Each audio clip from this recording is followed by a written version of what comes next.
At the restaurant. My sister declared to everyone, "Rachel, go grab another table. This table's for family, not adopted girls. Go find another table. This one's for family, not adopted girls." Can you imagine hearing those words, especially from your own sister, at a fancy restaurant with your entire family just laughing? That night, as their laughter echoed through Belmont's, one of Seattle's most exclusive places, a cold dread settled over me.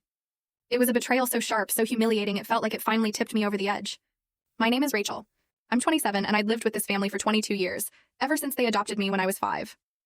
22 years of being constantly reminded I didn't truly belong, that I was different, lesser.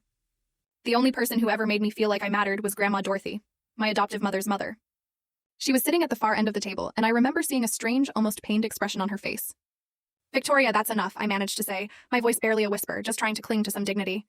"Oh, don't be so sensitive," my mother, Patricia, chimed in, waving her manicured hand dismissively.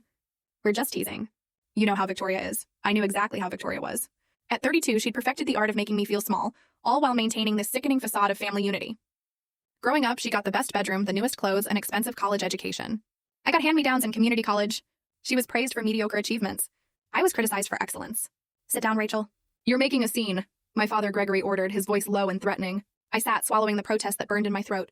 This dinner was supposed to be a celebration for Victoria's latest business deal, some real estate investment my parents had helped finance. They were always helping Victoria.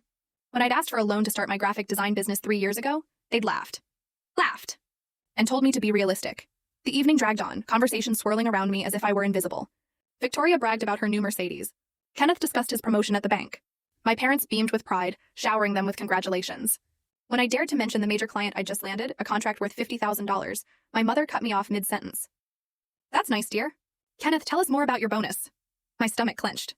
By the time dessert arrived, I'd retreated completely into myself, the familiar numbness settling over me. This was my role. The outsider, the charity case, the one they kept around to feel good about themselves. Then the waiter approached with the check. My heart dropped like a stone as he placed the leather folder directly in front of me. I stared at it, utterly confused. "What's this?" I asked, my voice thin. Victoria's laugh was sharp and bright, a sound that always grated on my full story video added in below.